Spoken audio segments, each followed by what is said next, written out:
किसी ने सच ही कहा है कि गलती करना इंसान की फितरत होती है, पर उसे स्वीकार करना इंसान की महानता होती है।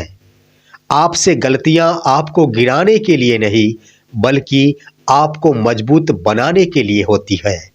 नमस्ते दोस्तों, मैं हूं आपका दोस्त एसके चौधरी और आज हाजिर हूं आप सभी के बीच दो दोस्तों की एक मोटिवेशनल कहानी लेकर।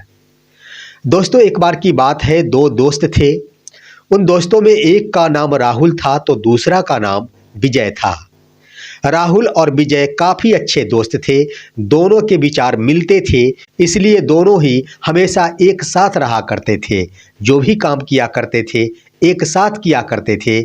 हर पल उनकी इच्छा होती थी कि हम दोनों दोस्त एक साथ ही समय बितावें। एक दिन की बात है, राहुल और विजय लकड़ी काटने के लिए जंगल गए। लकड़ी काटते काटते दोनों काफ़ी थक गए। थकने के बाद उनकी इच्छा हुई कि क्यों नहीं अब विश्राम किया जाए, आराम किया जाए। उसी जंगल के बगल में एक बड़ी सी नदी थी और वह नदी किनारों पर बालू के रेत से भरे हुए थे। दोनों दोस्त राहुल और विजय उसी नदी के किनारे पर पहुंचते हैं। दोनों वही बालू के रेत पर आराम करना शुरू कर देते हैं। दोस्तों, इसी बीच राहुल और विजय के बीच किसी बात को लेकर तू मैं स्टार्ट हो जाती है। दोनों में विवाद उत्पन्न हो जाता है और झगड़ा शुरू हो जाता है। देखते ही देखते राहुल विजय के गाल पर एक जोरों का थप्पड़ लगा देता है। विजय को काफी चोट लगती है क्योंकि राहुल ने बड़े ही जोर का थप्पड़ मारा था। दोस्तों, थप्पड़ खाने के बाद विजय कुछ नहीं कहता है, उसकी कोई प्रतिक्रिया नहीं होती है और सिर्फ नदी के किनारे जो भी बालू के रेत थे उस पर विजय लिख देता है कि आज मेरे सबसे अच्छे दोस्त ने मुझे थप्पड़ मारा। दोस्तों, उसके बाद बातें समाप्त हो जाती है। राहुल और विजय आपस में बातें करना शुरू कर देते हैं। दोनों की इच्छा होती है कि क्यों नहीं अब इस नदी में स्नान कर लिया जाए।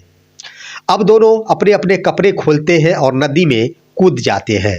नदी में कूदते ही राहुल तो किनारे पर ही मौजूद रहता है, लेकिन विजय का पैर गहरा पानी की तरफ चला जाता है।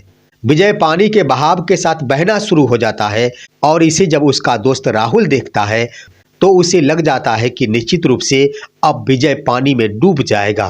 राहुल अब अपने दोस्त के लिए जोरों की छलांग लगाता है, आगे बढ़ता है और किसी तरह विजय की जान बचा लेता है।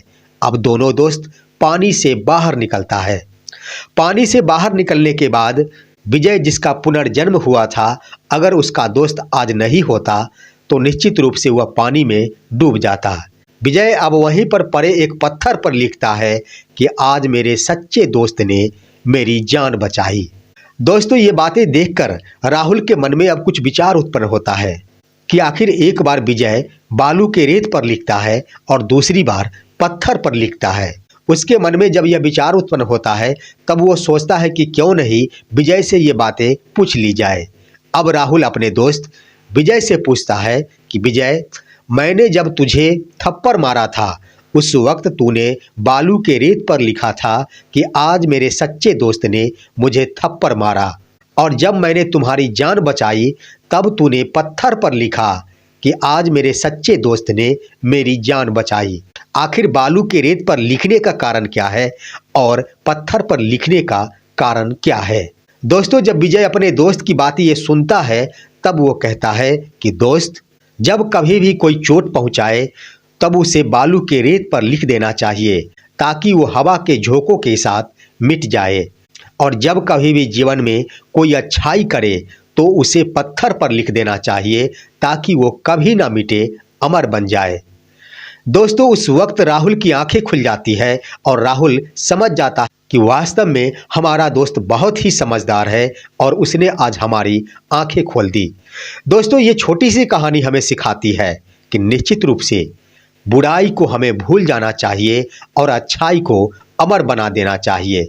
जब कभी भी कोई हमें तकलीफ दे उसे रेत पर लिख देना चाहिए ताकि हवा के झोंकों के साथ वो मिट जाए, लेकिन हमारे जीवन में जब कभी कोई हमारे साथ अच्छा करे तो उसे पत्थर पर लिख देना चाहिए ताकि वो कभी नहीं मिट सके, अमर बन जाए। इसलिए दोस्तों, आपके जीवन में अगर कभी कोई बुराई आता है, कभी कोई छल करता है, कभी कोई विश्वासघात करता है, तो उसे भूल जाइए, लेकिन जब कभी भी कोई आपका अपना आपके जीवन में बहुत अच्छा कर देता है तो उसे आजीवन याद रखिए।